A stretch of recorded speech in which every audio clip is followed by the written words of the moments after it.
So just to start this, my name is Dave Willer. I'm the president of the Historical Society of St. Catharines. So just a couple of preliminary announcements. Number one, as we start or continue in with our new year, we're always looking for memberships. It's important we keep up our memberships, especially in this pandemic where we're not having face-to-face meetings these days. So stcatharineshistory.ca, you can go online to our group website and you can get a membership on there. So again, I encourage everyone who wants to be a member to become a member, and it'll help the society continue to host presentations like these. Second thing I want to say is just March 24th, 2022. So that is, as all of our meetings are always the fourth Thursday. So that's the fourth Thursday in March. We'll have David Hemmings. And his presentation is entitled, "Was Your Grandmother a British Home Child?"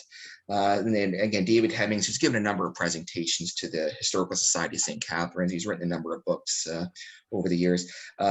He has documented the lives of 1,200 British home children in Niagara. So that's the presentation for March. Again, everything's all online for now, but we'll hope to see everyone then. So that's it for my preliminary announcements. So without further ado, I'll ask Elizabeth to introduce our speaker for today. Okay, and I feel like half of you, more than half of you already know Ian. But anyway, I have this rather long and impressive resume, and I'm going to just try and hit the high spots of it. Dr. Ian Ellingham. Ian has lived in many different communities, but feels most attached to Niagara. His great-grandfather, Stephen Saxby, was a captain on the lake boats. Ian did his earliest architectural degree at Carleton and later an MBA at Western.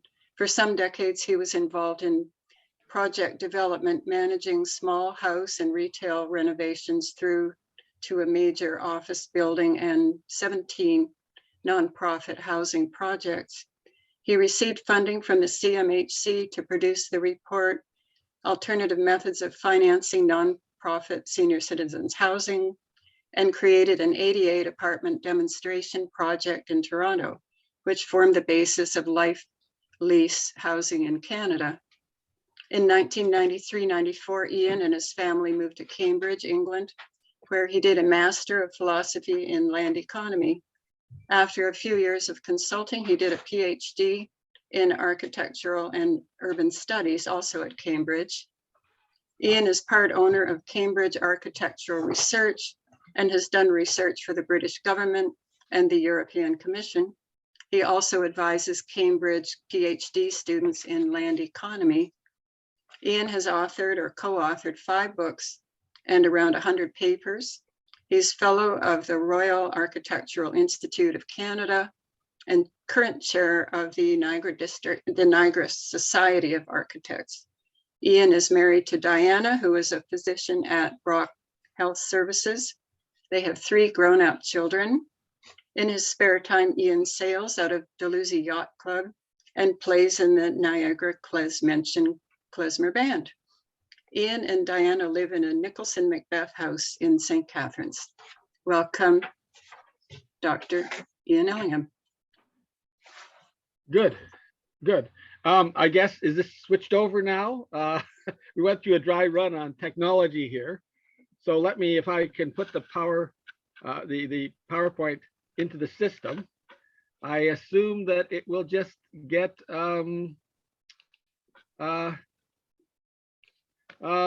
working for you. So people can see this? We can see you. Okay. Well, oh, I know. I'm supposed to do something down here, am I not? Oh, I know. Just wait a second. Technology strikes again, doesn't it? So I do screen share, right? Is that what I'm doing here? That. I guess I push this button and then I go push this from beginning. Getting better. And presumably you can see this, right? Yep. Yes, we can. Okay, good. Good. Okay, I'll get rid of that. Oh, okay, sorry. Yeah. This session was originally scheduled to be in person on an interactive basis.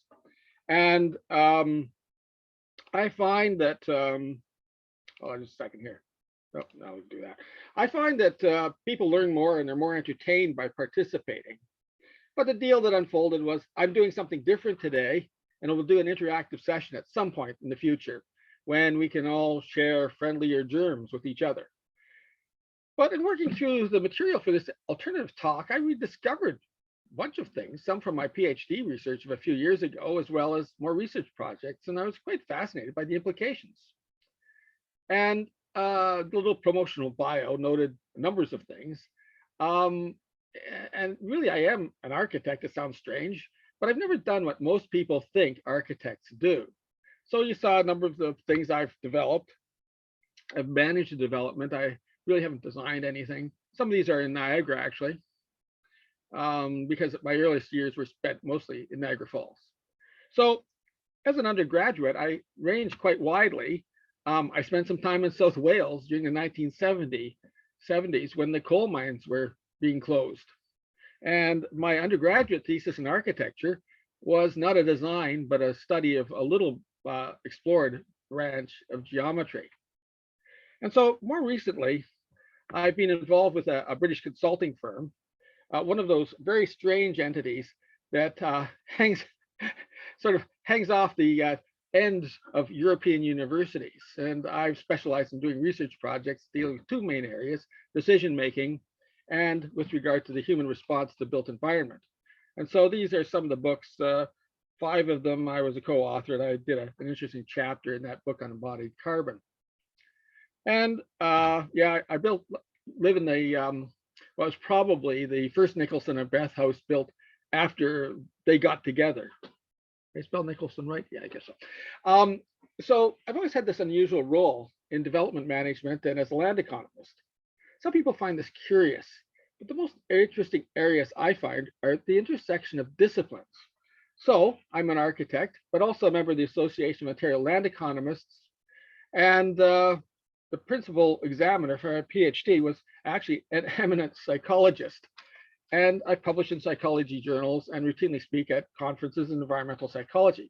So what I do is work at the interface between these idea areas.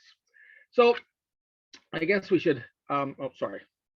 Get myself sorted out here. So the first thing we really have to ask is this fundamental question: what exactly is economics? And this was a quotation I found from Lionel Robbins, who was the professor of economics at the London School of Economics back in 1932. And he said, well, what's the science? Remember, science, which studies human behavior as a relationship between ends and scarce means which have alternative uses.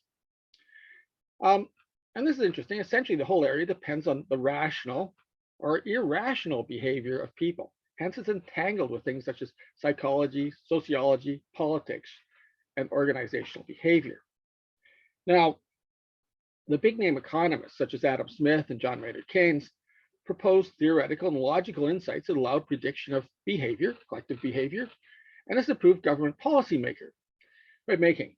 And this approach was valuable as a framework, but it was exceedingly difficult to test the propositions.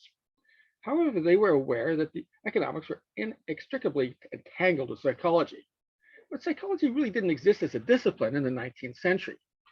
One interesting individual, Jeremy Bentham, wrote extensively about the psychological underpinnings of utility. And it's really interesting. Jeremy Bentham was one of the few early economists you can actually still go and see. So next time you're in London, go to the main building of University College London, and you will find him sitting there. He really liked UCL, so he decided never to leave. So instead of going to the undertaker, he went to the taxidermist. So you can go see Jeremy Bentham sitting in his box. Over decades, there was an academic separation between psychology and economics. So the concept of behavioral economics, which emerged during the last few decades of the 20th century, was actually seen to be something somewhat new. People sometimes forget that everything humans have ever built is a result of deals about how to use resources. We still stand in awe of the medieval cathedrals built in what were relatively poor economies. When life was short and nasty, the promise of a better afterlife permitted the flow of resources to build the cathedrals. People accepted it. Even a humble dwelling from, usually accepted it. Even a humble dwelling from antiquity was the result of some deal between a couple, or perhaps an exploitive landlord trading shelter for labor. Economics can help us understand these things.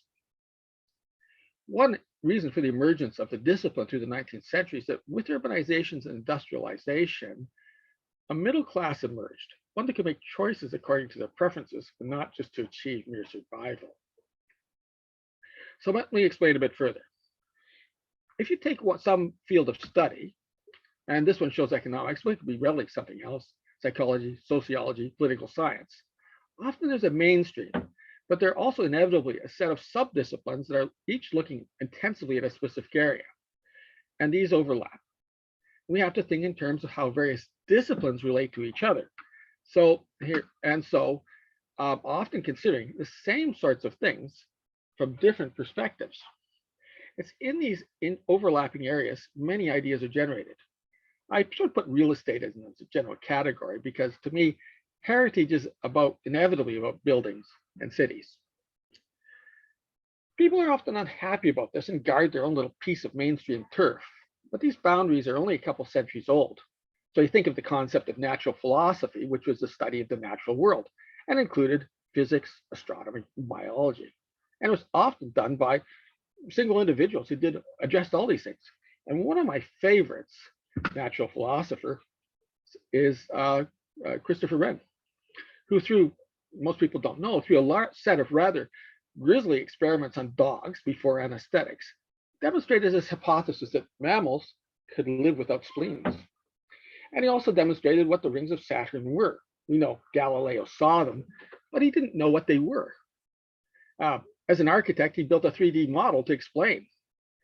And near the end of his long life, Wren regretted spending so much time already termed rubbish. That's what we know him for, was rubbish. That he should have devoted himself more to medicine. He was also a great project manager and political manipulator. And we know that Wren contemplated issues of the human response to the built environments he was creating. Was esteem for certain designs somehow absolute? Or was it something based, and quote, on the laws of society and man? But he did not follow it up. Nevertheless, 3 centuries later, people do still respond well to his designs. There's a reasonable amount of material out there that relates economics and heritage, and as usual, there are many opinions, many of them highly theoretical. Some see heritage as a cultural good, somehow different from normal consumer goods. But my sense is that heritage is inevitably a reflection of human culture anyway. Preferences and the resulting behavior, these are subject to change over time.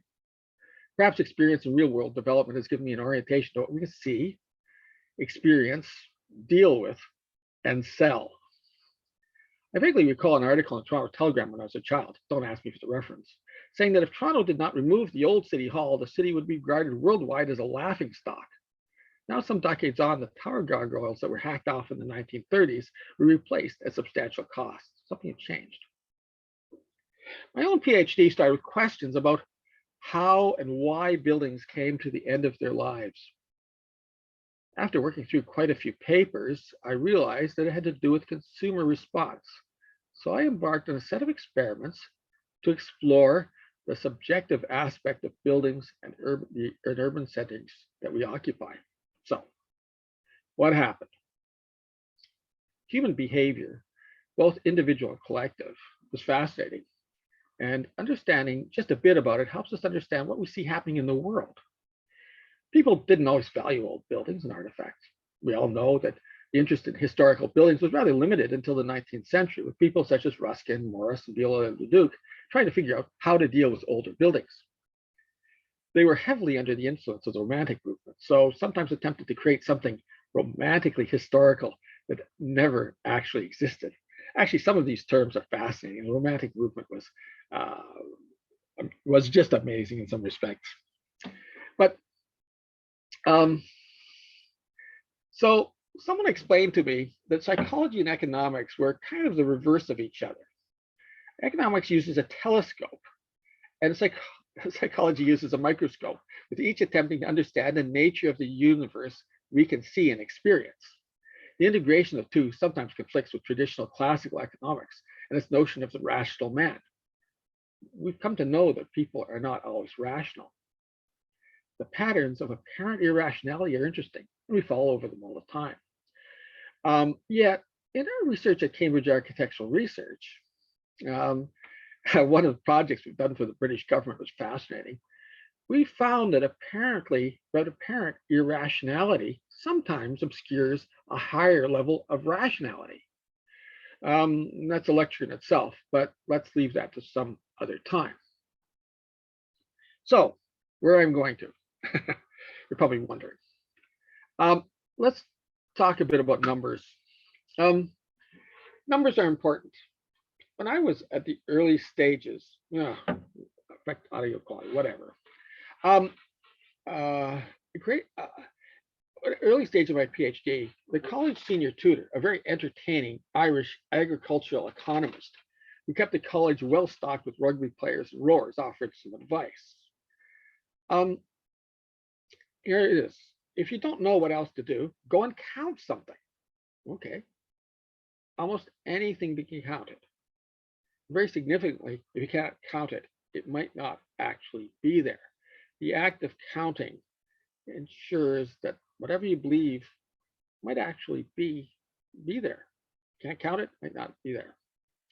So in creative fields such as architecture, where I see my daughters here too, or dance, a culture has emerged that seems to accept that logic and debate will suffice to establish truth. In the more scientific disciplines, if one develops a theory, it's followed by an attempt to prove, disprove, or modify it. Without that approach, the support of propositions ends up being through rhetoric, arguing what's logical, and that something should be a certain way. Not that it is, but it should be a certain way. Often that's the end of things, with the person best at promoting his or her proposition, or has the best qualifications, wins. My sense is that's not the way ahead. Where does this attitude come from? Historically, it actually makes sense. Knowledge builds on knowledge and ongoing innovation, often in unrelated fields. Since the 1940s, we have better theory in many areas, which changes things. But moreover, we have computers and easy-to-use software. During my PhD time, I ended up reading a study of urban neighborhood, a wonderful 1954 dissertation done by Terence Lee, one of the pioneers of what we now call environmental psychology. I was rather surprised a few weeks later, and I met Terence Lee at a party at the University of Surrey, where he was Pro-Vice Chancellor. I told him how much he enjoyed his dissertation. Can you imagine somebody coming up to you and say, I really loved something you wrote 50 years ago that has, I actually found out, because you can track these things in the Cambridge University Library, had last been taken out in the 1970s.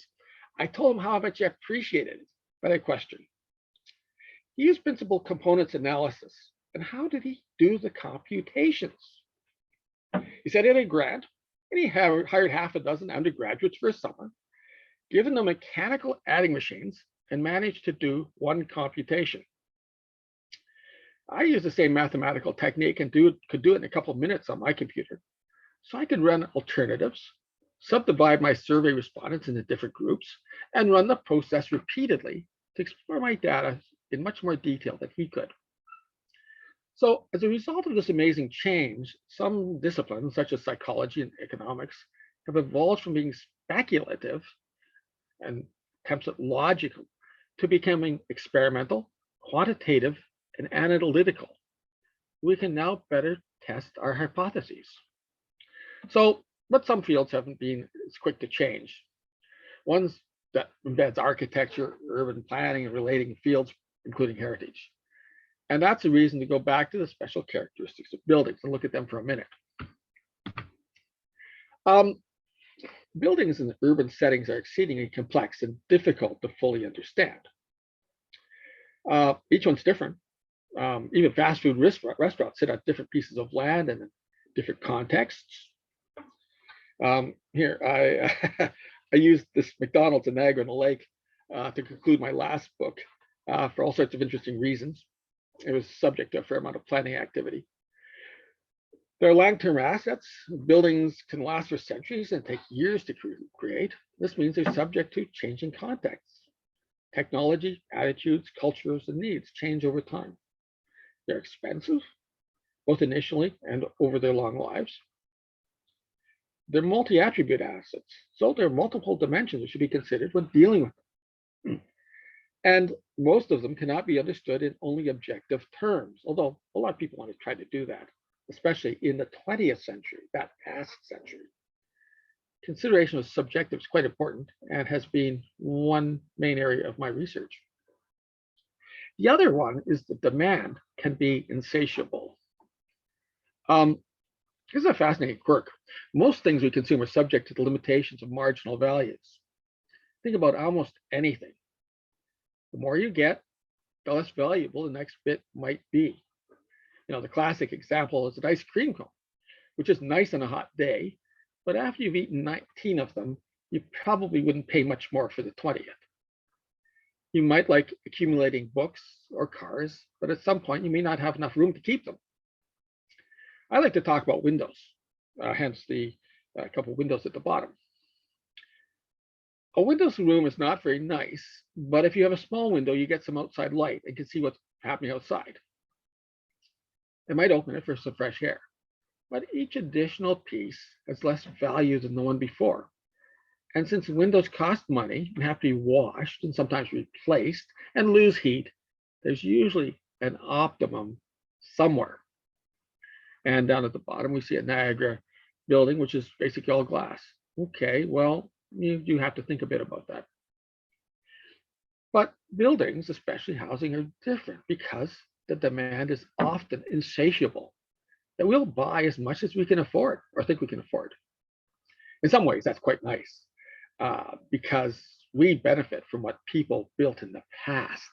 And so we can be delighted by the 720,000 square foot Palace of Versailles. Although, interestingly, Louis XIV was essentially broke. Or closer to home, Castle Loma, built by Sir Henry Pellet between 1911 and 1914, and he certainly couldn't afford it. Today, Bill Gates is, according to Wikipedia, a 66,000 square foot house in Washington State pays over $1 million US per year on property taxes. Seems to be called Xanadu 2.0 popularly, reflecting the almost manic building activities of William Randolph Hearst. One might wonder, well, if Bill Gates' house will become a great heritage property in the future centuries, rather like those other buildings. So, but relative to the rank and file of people, the demand for personal space has risen massively. The small row houses we'll look at later that may have originally been occupied by the family of a railway worker with 5 children, a great aunt, and perhaps a lodger, are now regarded as too small when the couple, perhaps a computer programmer and a junior academic, has a second child. Here's a design from a book entitled Small House Designs, published in various versions through the 1950s from CMHC, at that point the Central Mortgage and Housing Corporation, that offered dozens of house plans with 4 copies of working drawings available for $15 without HST. And here's a typical house. It probably looks familiar, as many of the designs will, as they were built in the thousands through the 1950s and 60s. But look at the size, a bit more than 1,000 square feet. Other designs in the book are as small as 850 square feet. When I was small, our 5-bedroom house lived in one in Niagara Falls for a time.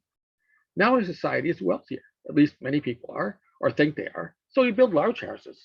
In fact, the size of a new dwelling has about doubled since 1950. Most interesting is that we don't have to have the money. We have to think we do. These factors make buildings more difficult to study, but the environmental psychologists and behavioral economists have dug into this and made many discoveries. Unfortunately, most of them end up in academic journals and written in ways that are only decipherable to other academics or an exceedingly diligent reader. What I'm going to do now is just take you through a little bit of theory. Possibly, I suspect that most of you will have encountered this. And I don't want to get too far into this because it works best really as a concept. So here's a typical supply and demand curve. It suggests as the price of something falls, more of it's demanded. Which relates to supply with a higher price creates more supply. And at some point they cross, and giving some notion of an equilibrium price. Much of the theory about demand was developed by Alfred Marshall. And here's his grave. He's actually properly buried. It's in the Ascension Burial Ground in Cambridge. The burial ground is actually well worth visiting. It dates back to Roman times, being just off a Roman road, and contains the graves of quite a few notables. And it's a great place to just contemplate and perhaps write your own elegy. It's a very, very nice place. Diane and I visited Alfred Marshall's grave at the exact same time that our youngest son attended his first economics lecture at Brock. We had to look for it and pull away the brush covering it. A few years later, I took some visitors to the Ascension Burial Ground and found Marshall's grave cleared. They may be transient, but it also might be cyclical. But that demand curve is not always static. It can move, reflecting change in consumer behavior, perhaps due to increased affluence. So the product equilibrium changes, and the supply of goods will tend to increase, as will the equilibrium price. But this is different for things attached to the land, in particular buildings. Think about houses or office space. The demand consists of all the demand, not just the people or businesses newly entering the market. Similarly, the supply consists of all the houses or office space, not just the new supply. This means that the total supply is almost fixed, as the annual increase in a mature market is very small as a percentage of the whole. And that means that changes in fundamental demand, perhaps due to more affluence or more households coming into the market, result almost entirely as a change in prices. Remember, the buildings take a long time to be created. I recently heard a housing analyst saying that in Toronto, it took about 10 years to get from initial idea to the start of construction. And earlier today, I heard the same lament with regard to a proposed housing project in St. Catharines. Of course, this is just a model, and reality is considerably more complex. And one issue is how exactly one defines any specific good or service. For example, demand is not just for cars in general, but for various brands, models, and even colors. Moreover, the boundaries are very sloppy and full of substitutes and near substitutes, which makes the notion of equilibrium very fuzzy. People will want a Ford, but will take a Chrysler instead, if the price and features were more attractive, or if Fords were in short supply. In some places, a bicycle might be a reasonable substitute. So all of this gets us to heritage buildings. You probably recognize the supply curve for any class of heritage building in any specific area is essentially fixed. It's impossible to create more real Victorian houses. And actually, the supply may be diminishing over time, with the supply curve moving to the left. But what buildings we consider to have heritage value likely changes over time too, as basically things age and cultures change. So with that background, we can move on a bit. So I thought I'd talk about some of the things I've done at Cambridge, some in my PhD and some more recently. In my MPhil in land economy, I'd done a paper on why buildings come to the end of their lives. In the 1950s, 60s, and 70s, there'd been a stream of thought about something usually termed obsolescence. People considered it, categorized it, made hypotheses about it, concentrating on objective matters. But somehow something was obviously missing. So I directed my PhD research into the subjective. How do people regard buildings? And why? And what did they do after about their preferences? And how can this be seen in how they spend their money?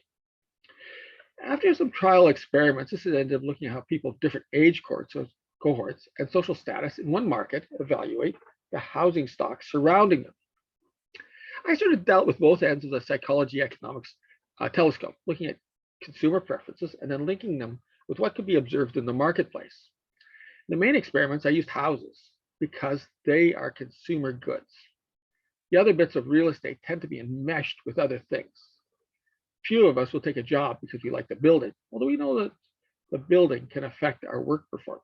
So quite recently, we worked with a major multinational exploring just that. Doing this in the UK was great because most houses fall into a few standard types. To anticipate a question, it's generally accepted in most cases people's preference frameworks, once formed sometime in their 20s, tend to remain stable. And I found nothing to contradict that. So what did I do? The primary survey process used mail-back surveys, and in-person interviews were used with the oldest subjects and to trial the survey firms. They were distributed in numbers of urban communities through East Anglia with a free return envelope. More recently, we've used online surveys, but they have their own challenges. People were asked to respond to images and a number of house types, relative to overall esteem, as well as some more detailed questions. And here you say the survey forms, you obviously can't read them, but that's what went out, 2 pages, sometimes more. The survey I tended to do a bit more detail. And there's a couple of the pages, we had a number of these pages of various house types to ask for evaluations of them.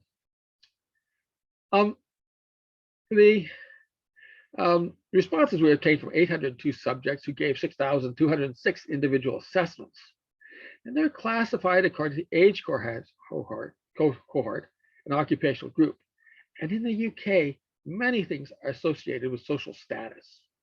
The response rate was most gratifying, with some areas of own occupation returning 60% of the surveys distributed, but down to 3.8% in a really horrible, deprived, large tract of social housing we're dealing with on an unrelated project. But it's most interesting to see what happens when you apply quantitative tools to actual consumer responses. I'm going to show you a couple of tables showing you can not only count subjective responses, but do quite a bit of analysis. Don't attempt to read these there because, well, for obvious reasons, there's, you can do all kinds of things with numbers and find all sorts of things. So, PhD dissertations tend to be long and exhaustive to read, and mine's full of tables and statistical analysis. Don't worry about trying to read them. They're just to show you the feasibility.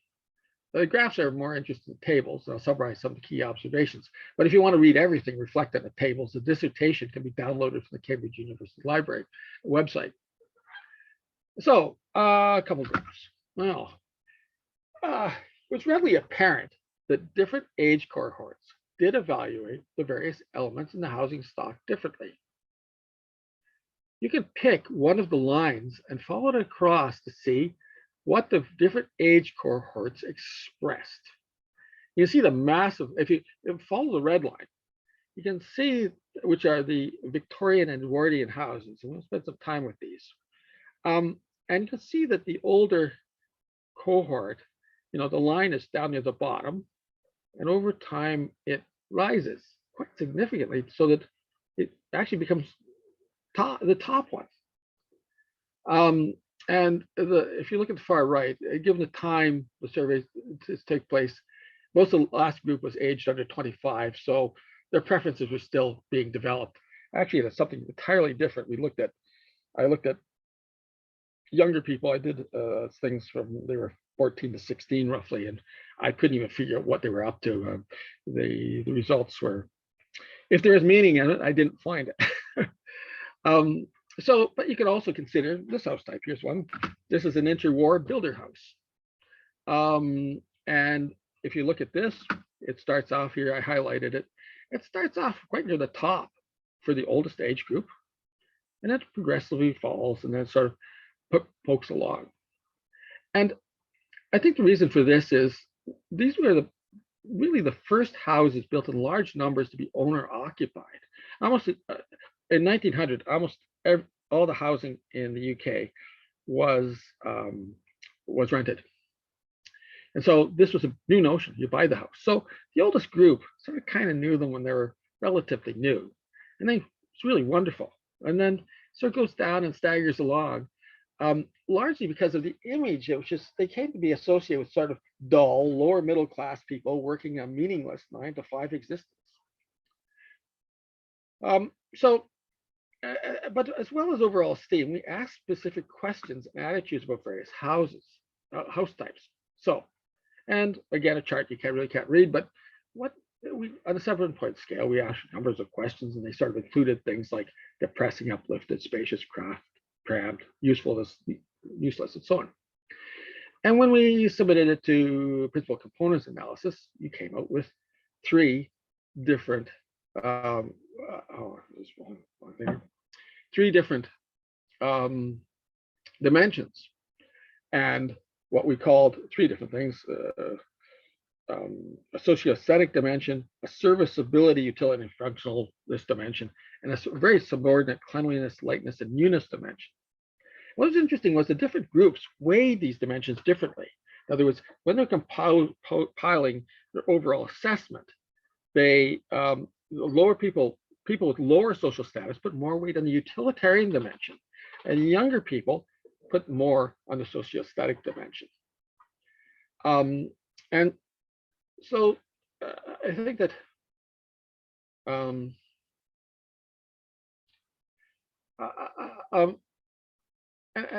these are a bit interlinked in the study area because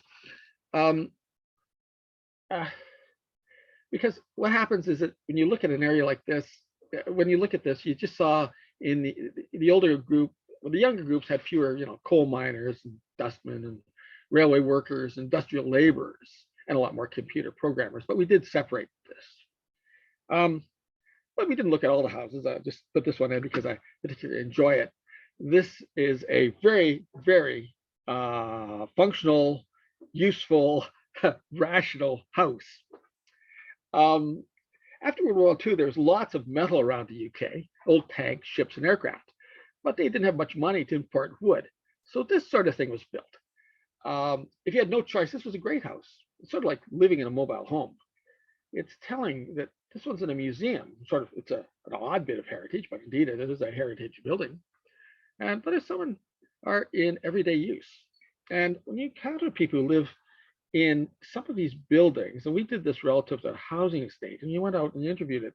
New residents thought there was not this particular house, but this particular building style, but the new occupants thought it was a terrible place. But when you talk to people who lived there since the 1960s, it was wonderful. And so these attitudes really do change.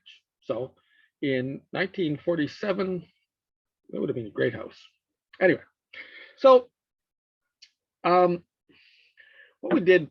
I did next was I looked at how these preferences changes were reflected in price changes in the real estate market. So we looked at certain urban areas where there's a mix of housing and proximity to each other, and the house prices over a number of decades were extracted. And in the UK, that's a bit difficult at times. The charts, quite a few. This one, it looks at house prices over time, and I quite rarely seen over the study period things have changed. The beginning, a post-war house traded for about 1.5 times, 150% or more of a price of a roughly similar size Victorian house. But 25 years later, they're trading for less than the Victorians. The post-war houses were objectively superior to the Victorians in many ways. They had on-site parking, usually a garage, tended to have bigger lots. And this situation was confirmed by stories told by homeowners. I remember one lamenting that their very nice 1960s house had not increased in value, while the prices of everything else nearby was rocketing up. So there's possible reasons. The newness premium was disappearing from the post-war houses. People often like new house. There was an increased subjective preference for the old houses, and there had been increased investment in the old houses. I was most interested in this. The old houses were seen as worth investing in, thereby prolonging their lives. So this led to a few insights and ideas. The fundamental nature for demand is not consistent over time, but maybe put different demands on different parts of the stock. How the house buying population evaluate various alternatives is not a constant. The subjective is important. It can actually overwhelm the objective building aspects. The market may not be operating in ways that not satisfy experts or connoisseurs. People will pay for heritage, and obviously more research needs to be done in this field. One thing that people often wonder about are male-female differences. Most studies into how people perceive the built environment don't find significant differences. However, I did in one area. Among the house images used was an assortment of modern high-style houses, and you see two of them here. Actually, the one on the left, I actually know the person whose house that is. For the couple of architects who are there, he actually spoke to a Niagara Society of Architects session a few months ago. And these houses ranked very poorly among all the age cohorts, and there are statistically significant differences between male and female responses.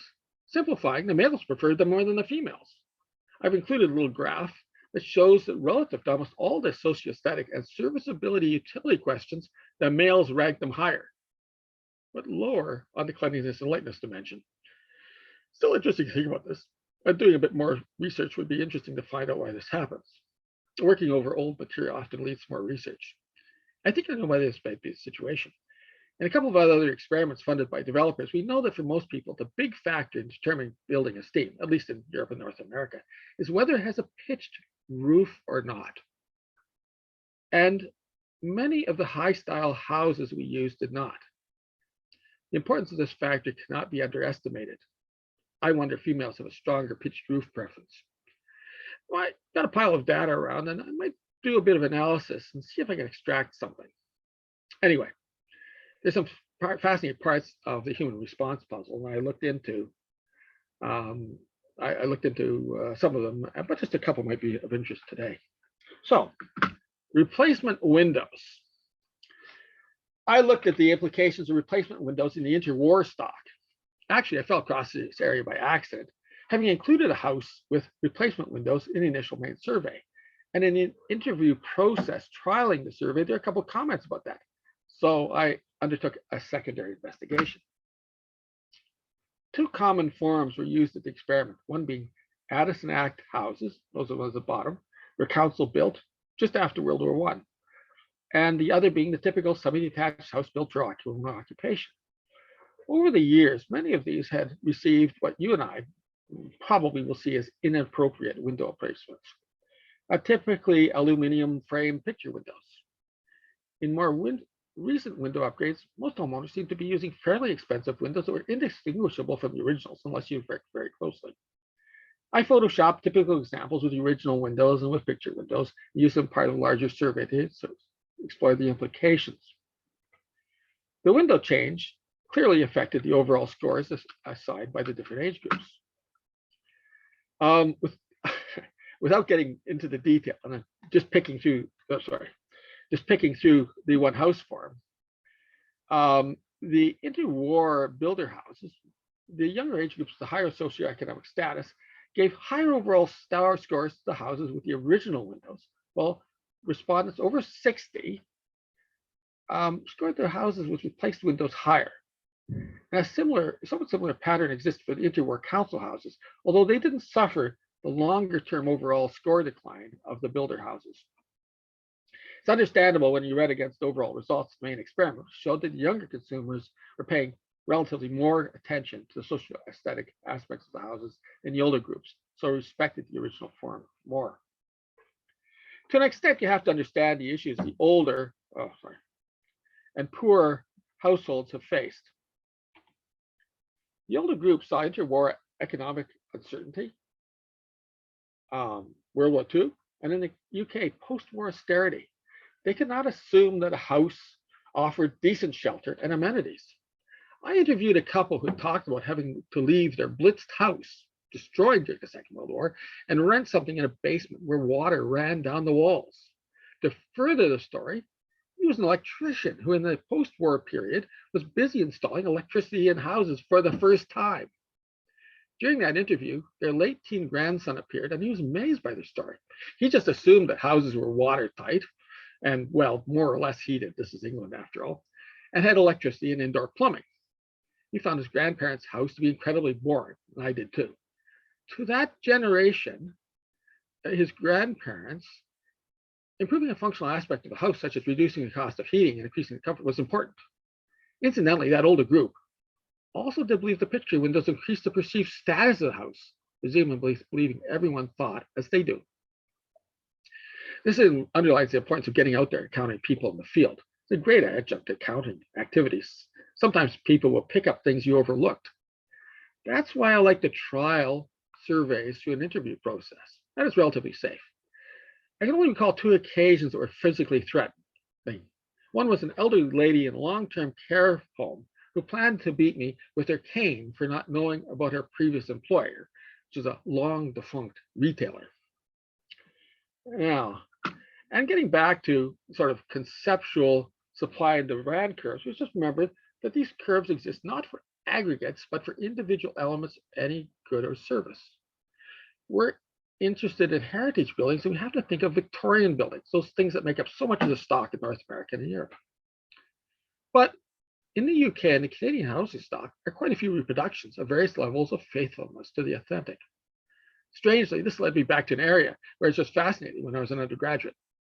Unfortunately, 20th century architecture really turned its back on understanding heritage issues.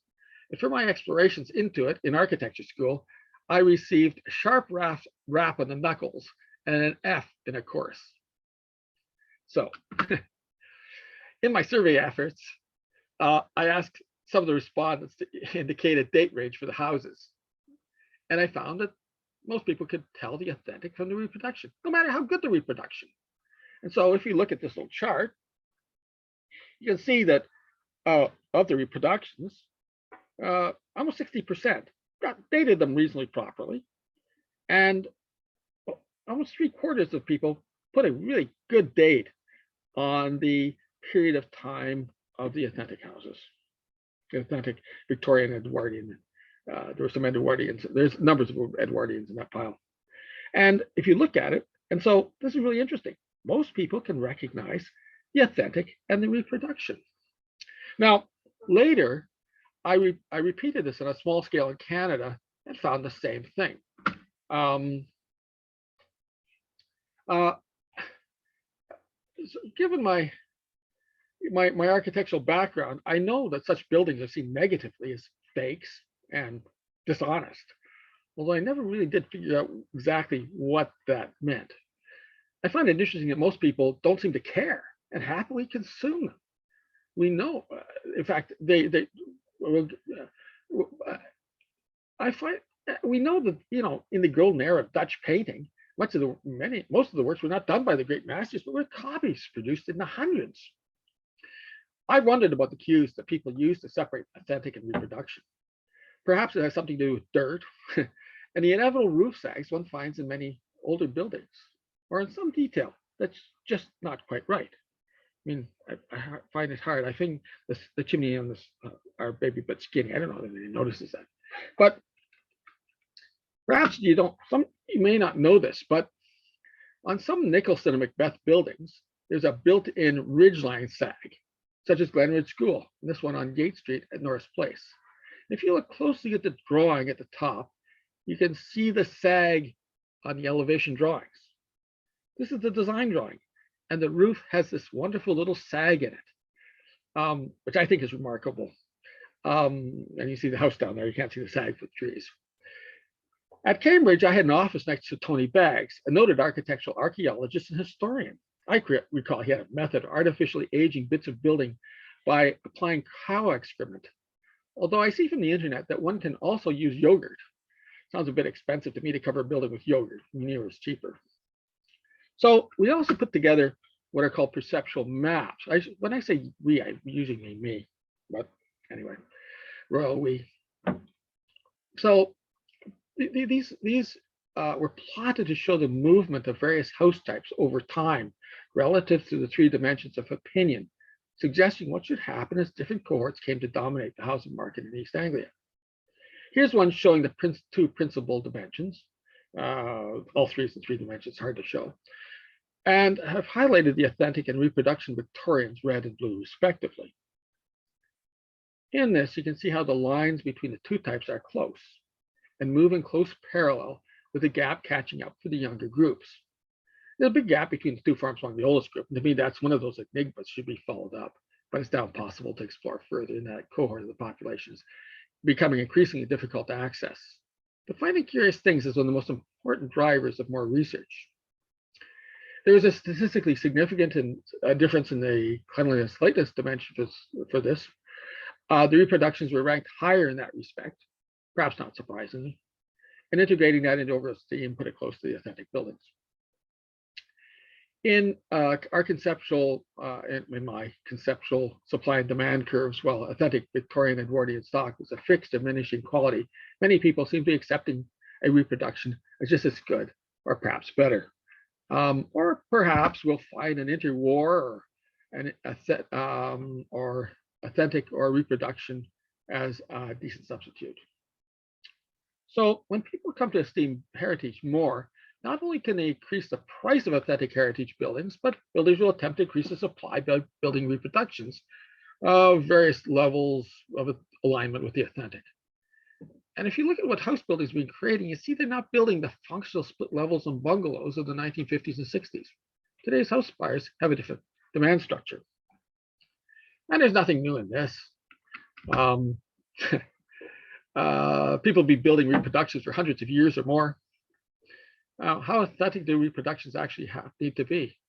What are, look at this. Nobody actually believes this, the big railway stations in London. No one could conceivably believe they were in Athens even 100 and 200 years ago. So there's more room for research in this area, and what the cues that people use to judge real and reproduction issues, heritage to fill the demand for it. How authentic do reproductions have to be? What are the real world and the intellectual issues in this? So we'll look at another area, upgrading. When I started this research, I was interested in why buildings come to the end of their lives. And I did manage to confirm what I suspected and could contrast older functionalist literature with what I was observing in the marketplace. I did a couple of case studies, but this one is particularly close to me.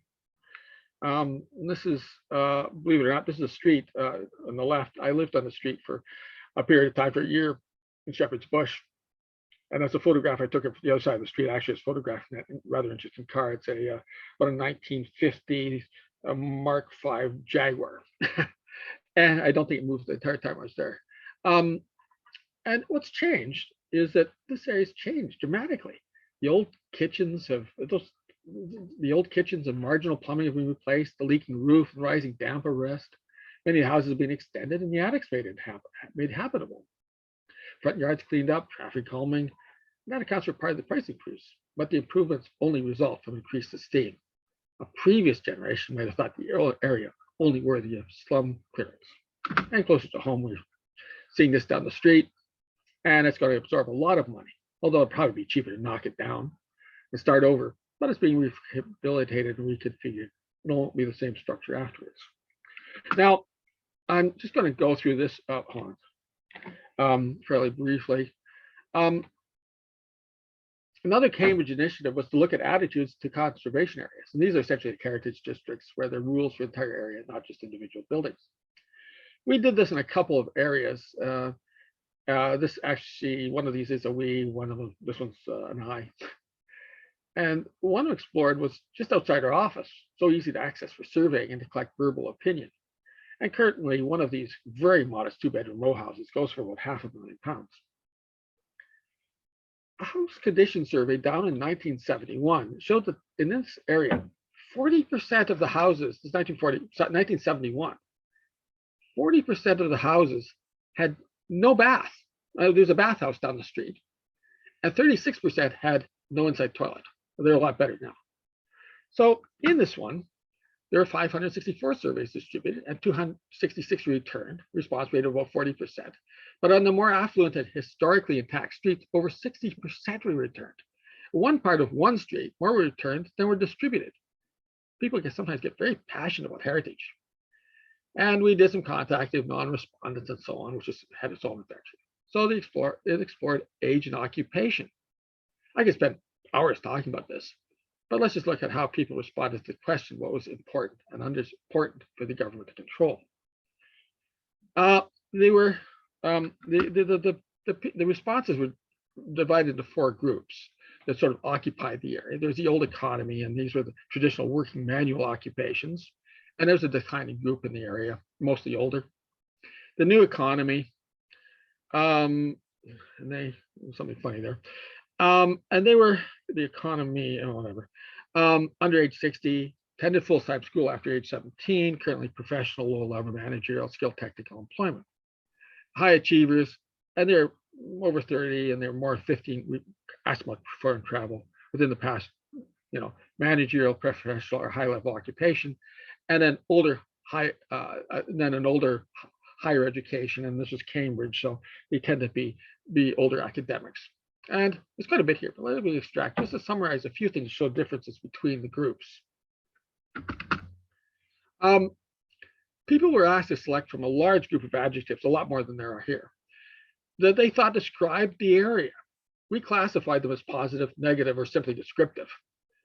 I've highlighted on this little list the positive responses from the top dozen to make it easy to see how different groups esteem the area. The older, more traditional occupants of the lower social status don't like it very much, but the younger groups do, as do the older, higher status individuals.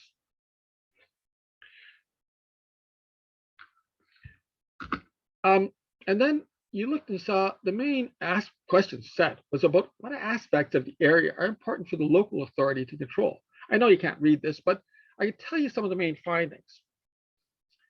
Of the old economy group, only 52.9% were considering their surroundings if they're to modify their own dwellings, but 90.1% of the new economy group would. The control of window replacements is seen as very important to all but the old economy group. Saw that before. All groups wanted to control exterior painting. The control of door replacements was important to the younger groups, but not among the old economy group. And there have been lots of unfortunate door replacements in the area, probably by the old economy group. Generally, the pattern was that the new economy groups want to control the front of the house, the visual aspects, including the streetscape, but not the ability to expand their houses. And many of these houses were originally quite small. And so a lot of the people coming into the area are not worried about controlling the back of the houses. Meanwhile, the older economy group ranked control of rear additions as third in importance. In another project, the results confirmed that manual laborers were less likely to undertake substantial renovations. The older higher education group had responses very similar to the younger group, suggesting that difference is more likely to be education age cohort, although the relationship's fuzzy at best. One I like in particular is to control satellite dishes. That's important to all groups except the old economy people. And this might be contrasted with the low importance given to solar collectors. When the survey was done, one house had in a prominent location, a very large solar collector, not a nice one like we see now, but a large and clunky solar heating array. My suspicion is that the image of these two features conveyed was very different. Solar collectors were seen as contemporary and environmentally responsible, while the pizza-sized satellite dishes were seen as low-status markers. They proliferate on low-income council blocks. The list of adjectives used by the older, more traditional occupants include low-status, unimpressive, and scruffy. So preserving the fabric presumably does not matter much. And we looked at other things. One was the acceptance of mixed uses in the area. Found that, again, the old economy strongly opposed this notion. Well, it's not a big deal with the younger, more educated groups.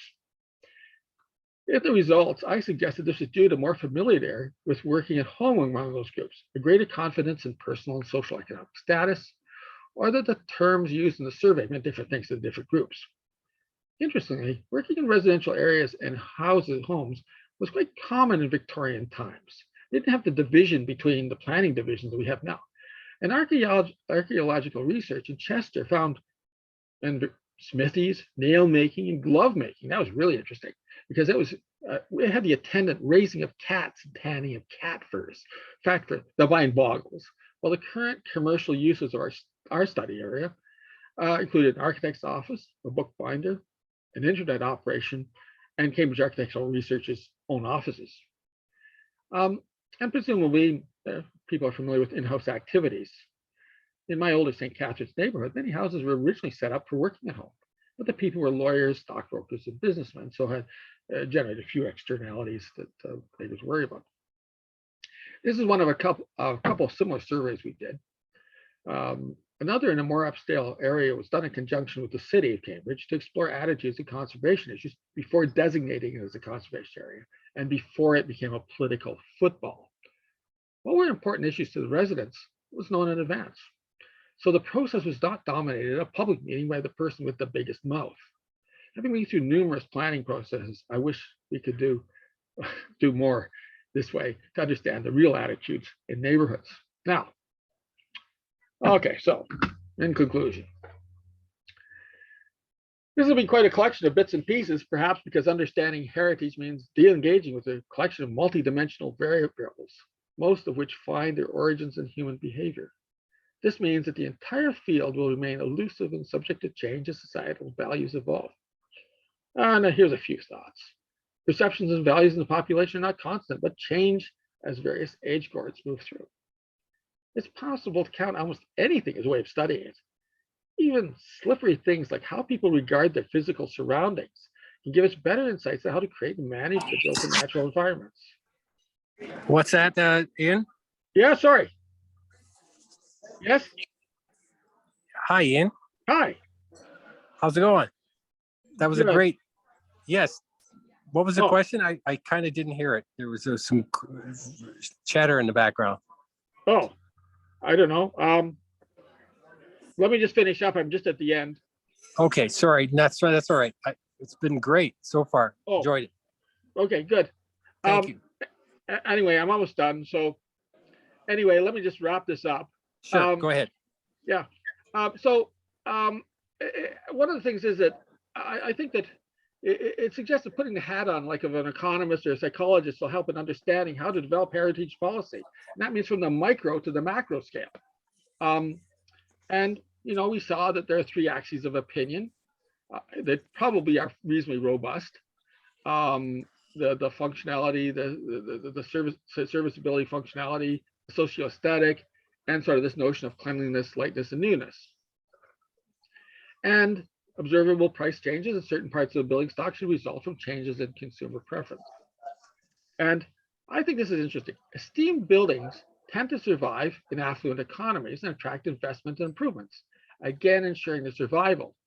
Buildings that are not esteemed are less likely to attract that investment, so more likely to deteriorate and be subject to premature demolition. And we've seen that, actually, some interesting cases on that. This suggests we should create and preserve buildings that are esteemed in longer term, and therefore a better use of embedded resources, so essentially more sustainable. And that means we've got to understand what makes people, continue to understand what makes people esteem buildings. And by the way, that's my current book's about that. And we'll talk about that some other time. And there's not enough real heritage to go around. Reproductions are likely to appear to fill the demand. And trying to understand how the world is, rather than arguing for how you feel the world should be, it's better to do that. How it is, not how it should be. Some numbers might help to create better ways of achieving a future. And you just don't have to speculate. And to wrap it up, I guess there's always room for more research. And then questions. And there's some contacts. There's 3 websites to look at. One is Cambridge Architectural Research. This one is an interesting pile of material there. The next one is I share with the publisher of the last book. And then the last one is the Niagara Society of Architects website. And then if you want actually to read my thesis, you can find it there. So maybe I'll just wrap it up with that. And we can stop the share, if this works, and we can have discussion.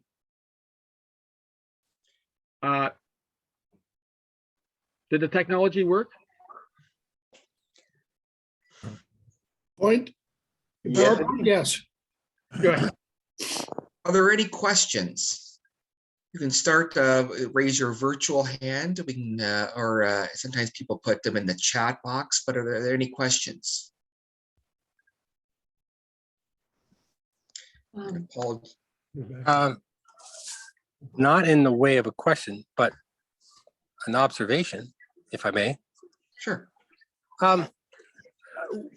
Interesting correlation between some of the challenges that we're going through, particularly more recently on the government's decision to remove a lot of architectural guidelines and controls for protecting the way that new buildings and the character elements for communities may be impacted as a result of this. We don't know how much of it will actually stick, but you've all been probably cognizant of the announcements that have come out. The nature of materials and brick are one of those things that seem to be very intrinsic to our heritage. And so I can see where the value proposition in the heritage elements is something that might still have some resonance for why people are going to select brick and those kinds of elements that are familiar to them and reflect that kind of tradition and the character of the surroundings. Is there a reasonable sort of comparison to suggest that this would be maybe one of the reasons why we will not, like, we will still see some form of architectural controls in the future, or that or at least a public swell to hold on to those values? That's my question. Okay. That's a wild one. Yeah, Rob, right? Yes. Yeah, it figures. Yeah. Okay. It's Rob. I know you have a book because you still owe me some money for it. Yes, I do. I know. I was going to mention it. Did you read it yet? Yes, I have. Okay. Well, there's some pieces in there. Yes. And I think that it's interesting because when you do look at these things, and this is perhaps the research question, is that I sometimes haven't been very impressed by the higher ups. Where do we start on this one? You know, Yeah. I'll tell you something, Rob, that I ended up at sort of one of these OAA society chairs meetings, and I was, Yes. I usually get other people to go to, but I just find it irritating. As a result, I realized that, you know, some ways we need to, as architects, heritage people, planners, whatever, to have a better impact on the way this works. I think that we saw in the conservation area studies that people were quite happy to have controls, but when you picked it apart, you were trying to understand what they wanted to control. Yes. And this is where you know, architecture starts being really, really important, because often it's about the actual, you know, planning doesn't really control the design. You know, living where I do, at the other end of the street, there's a building that's under construction. Oh, yes. Which we all know about that. Which is absolutely disgusting. It's hard to believe that anybody would take a historic area, advertise a building that this is in this wonderful heritage street, and then build that. Yes. Yes. And so, you know, we see some of this going on, and so there is a need to do something about it. But even in the past, I don't think it's been done very well. No. And by reading that last book, I think you see that how do people respond, and there are patterns in it. Yeah. One of them is that, and we've done this repeatedly, it's amazing that people do respond to this, you know, flat versus pitched roof thing very, very strongly. Oh, yes. As long as possible, you'd be crazy not to put a pitched roof or the appearance of one on a building. And that's why we see some buildings like fast food restaurants, which logically should have flat roofs on them, don't. They have partly hides the mechanical equipment on the roof, but it also does that visual appearance to say, what are we doing there? So this is actually the subject for the future talk. Yeah, we'll do some other talk. Yeah. But yeah, I think that there's room for it, but it has to be done in a more understanding way. Yes. And this is where the research comes in. And I think it's one of the big tragedies that research is out there. It's been done over decades. It's very consistent. Actually, sometimes, strangely enough, it's consistent from culture to culture. And you know, a lot of things you see done in backwoods of China and Bangladesh and places like that, Iran and Turkey, a lot of stuff from the Middle East, and it's actually consistent. And so we know these things, but again, and it's public funded, and it goes into academic journals, and it doesn't influence the practitioners. So it's a big problem. I don't know. We'll bring this up and we'll figure out how we should assault. I've been wondering about this. In fact, I left you a phone message to get back to me on this, Rob. I'm sorry. And this is my concern. How do we make an assault on the city to get them Well, to, to deal with this sort of question? I know we're kind of branching into the NSA agenda for the next Yeah. meeting, but Yeah, I owe you a separate call instead of taking up other people's time. But yeah, it seemed that this was very appropriate, and it does tie into concerns and and our local heritage. So thank you, appreciate it. Yeah, sometimes it's my problem. I know some people won't agree with me, but sometimes I don't differentiate very strongly with stuff that was built before and current things. I see it kind of as all part of the same built environment. That's not to say I don't get involved in some interesting things.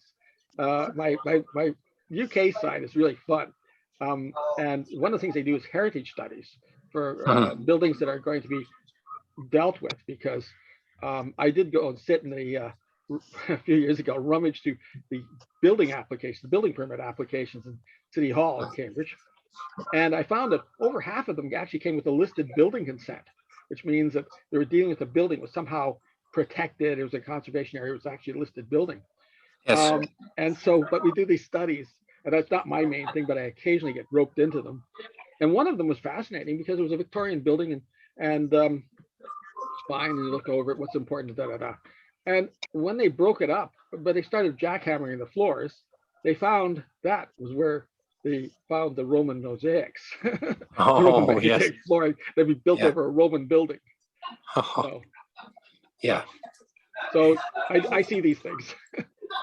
That's amazing. Great. Thank you. We have a question from Tom Mack. Yes, Hi, that was Tom. very good, Ian. You covered quite a spectrum. I was a bit dismayed when you mentioned, not that it's specifically your view, but it seems prevalent in our society. If you can't count it, it might not be there. But I was delighted when there was a small mention that the subjective is important.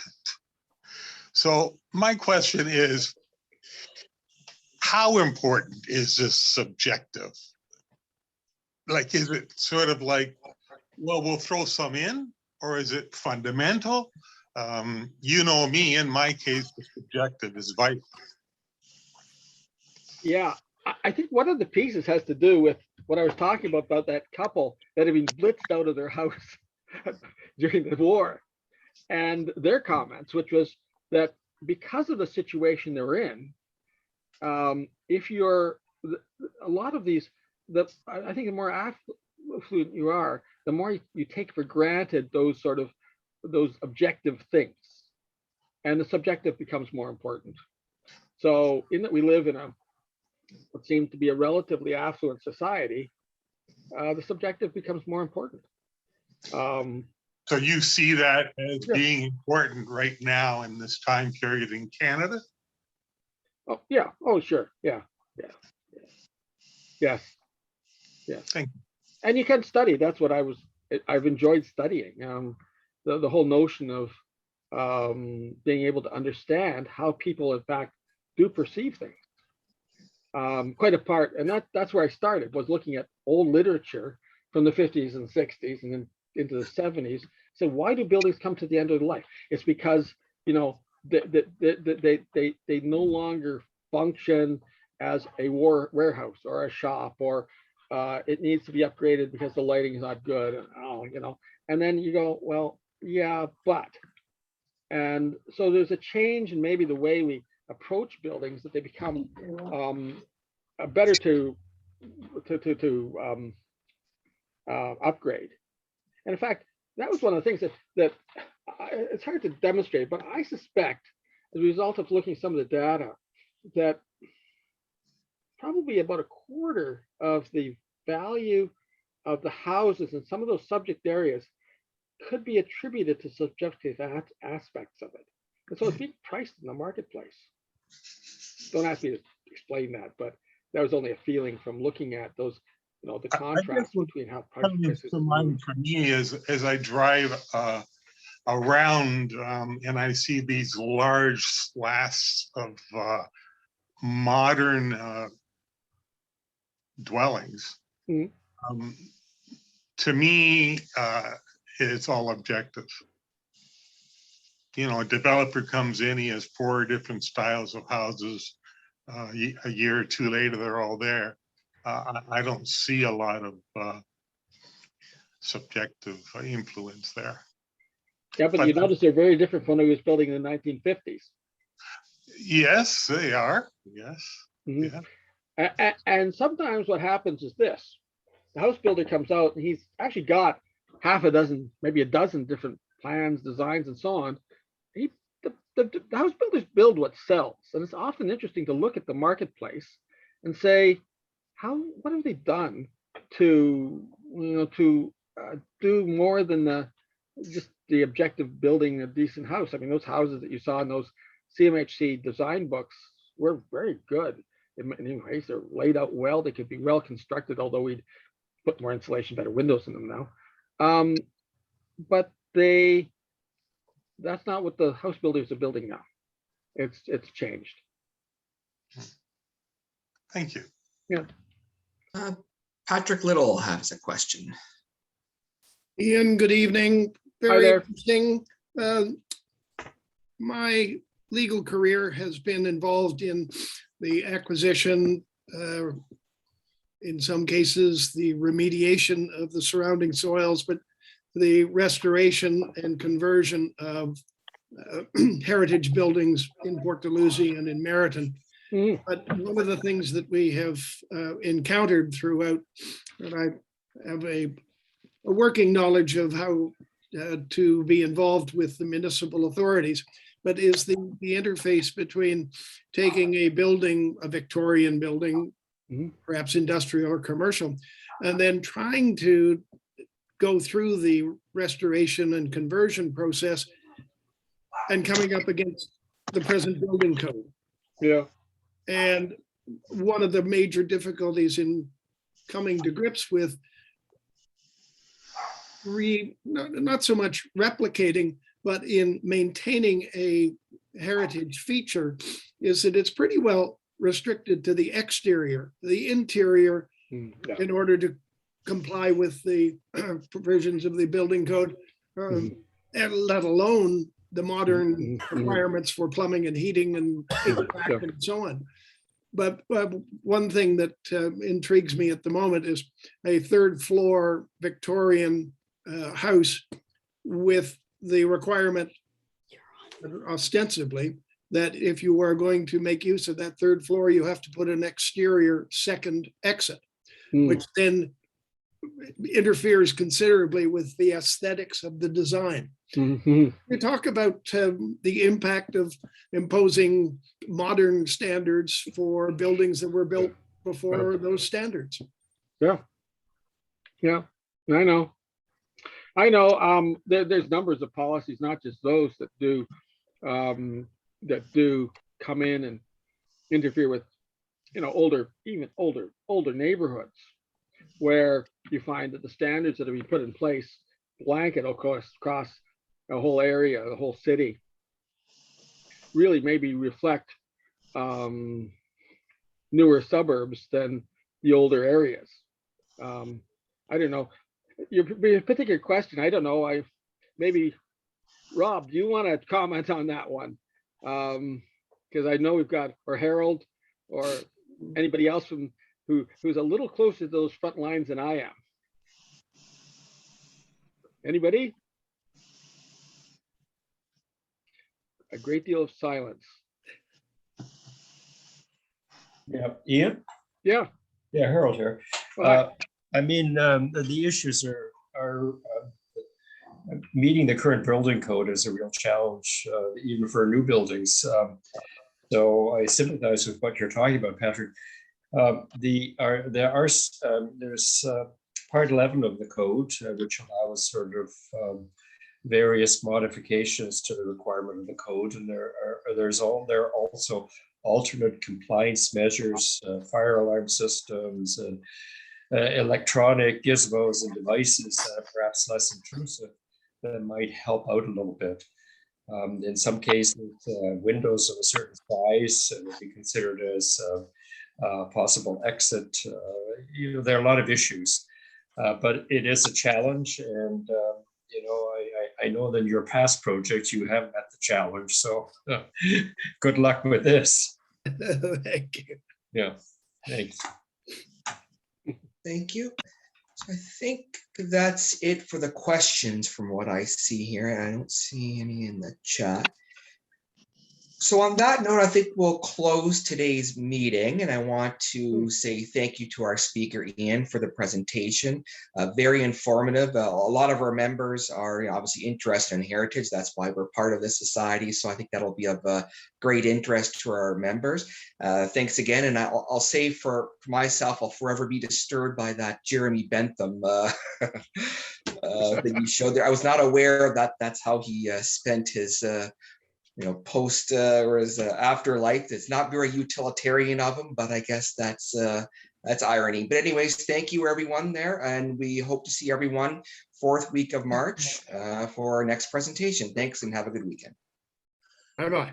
Okay, thanks so much. Bye. Bye. Bye.